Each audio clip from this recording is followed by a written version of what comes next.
This is video number 53, and the title is Enemy Mine. Enemy Mine. In light of current events, I feel compelled to tell this story. While in Vietnam, there were some learnings that everyone needs to know today. Some are simple, like don't run over anything in the road. Even if it just looks like a pizza box or soda can, you never know what's under it. Be aware of your surroundings at all times. This is commonly known as condition yellow. When in a building, take note of its exits. Try to sit where you have a good field of vision. Yesterday, there was a mass shooting in a small church in Texas. Members usually come and go through the same front doors. When seated, everyone is facing front with backs to the door. In Vietnam, we knew the enemy was walking among us. This was a guerrilla war. They didn't wear uniforms. How do you tell who the enemy is? You can't.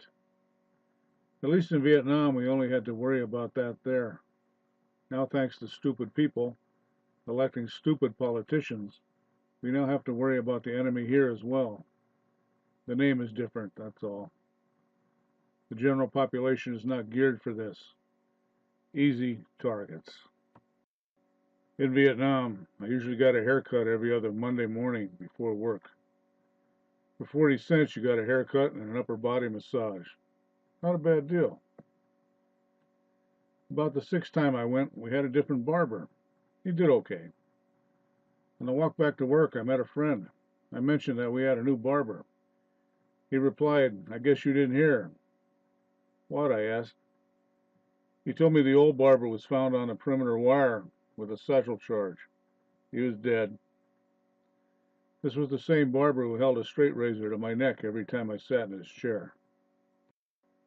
Throwing a satchel charge into a hooch and killing 20 people would be much more effective than just slitting an individual throat in the barber chair. It only takes a second to die. If you are content with waiting for the police to save you, think about this. If the police take 10 to 40 minutes to get to your location, how many times can you die? First responder, as normally used today, is a misnomer. That is, unless you fail to respond and just sit waiting to be slaughtered like a sheep in an Islamic slaughterhouse, they'll just slit your throat and let you bleed out. Don't worry, the police will make an outstanding report. I'm sure all my vet friends have been living in condition yellow for some time. It's your choice, sheep or sheepdog. You already know the options available for personal defense and survival. It might be good to remember Gibbs rule number 9. Always carry a knife. There are 2 attached videos showing and telling what our kids, grandkids, and probably great-grandkids will be up against. עכשיו להצגת סיום השנה של ילדים בעזה בחסות הג'יהאד האסלאמי. הרפרטואר מדכא למדי, הנה הדיווח של יובל קינג. ברוכים הבאים למסיבת הסיום של ילדי גן טיפוסי בעזה שנערכה בשכונת זייתון בסוף השבוע בחסות הג'יהאד האסלאמי. המופע האומנותי המושקע, על כך אין חולק, היה בגדר חיקוי אחד לאחד של דרך הטרור הפלסטיני נגד ישראל עד לפרטים הקטנים ביותר. اليوم نغزوهم ولا يغزوننا اليوم يملأنا الملثم قوله. לבושים במדים של הג'יהאד האסלאמי ואוחזים ברובי צעצוע, הציגו הילדים שלב אחרי שלב פלישה לבסיס של צה"ל. תחילה מפקד החוליה יורה והורג את החייל הישראלי. לאחר מכן הוא מסמן לחבריו להצטרף, ואז פורצים כולם דרך השער. בשלב הבא נלקח חייל ישראלי אחר בשבי לכאורה, והפעולה מסתיימת בהצלחה. הילדים הציגו גם ירי מרגמות, כולל אפקטים קוליים ברקע, ולבסוף, כיצד מטמינים מטען מתחת לטנק ישראלי. מלבד ההיבטים הצבאיים, מסיבת הסיום הזאת כללה אלמנטים נוספים הלקוחים כולם מתרבות הטרור של עזה. הווה אומר, ילד בתפקיד האימאם בדרשת יום השישי במסגד, ואפילו חיקוי של דובר הזרוע הצבאית של הג'יהאד האסלאמי, אבו חמזה, במסיבת עיתונאים. ונקולו לקאדת العدو المجرم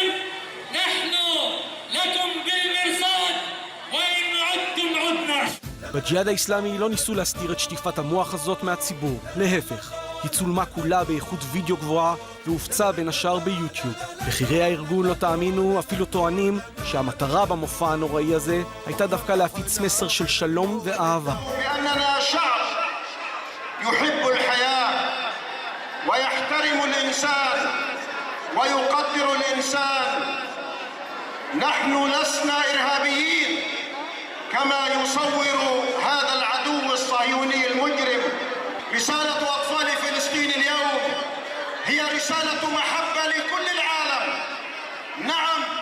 והגרוע מכל, זו רק דוגמה נוספת מני רבות הממחישה את ההסתה ואת החינוך לשנאת ישראל שנפוצה בעיקר בעזה ובקרב ארגוני הטרור הפלסטיניים.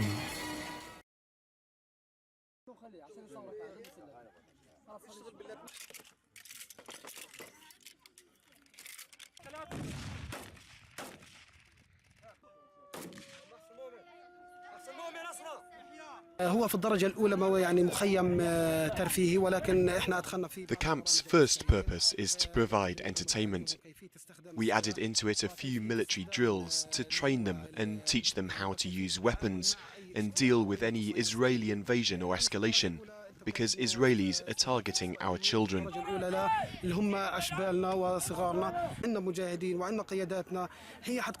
We have the Mujahideen fighters and leaders who will be on the first line.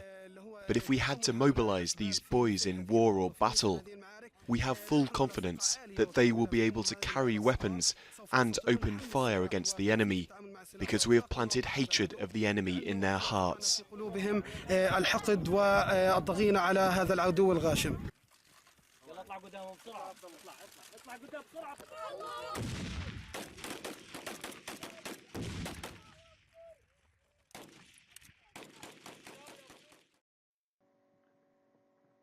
Islamic kids are indoctrinated as soon as they're able to understand words. It's all they know. Kill the Jews, kill the infidels. They're being trained that way, ongoing, through their whole life. And that's what our kids are going to have to face, as long as we keep letting them into this country and we don't take control of it back. All the best, folks.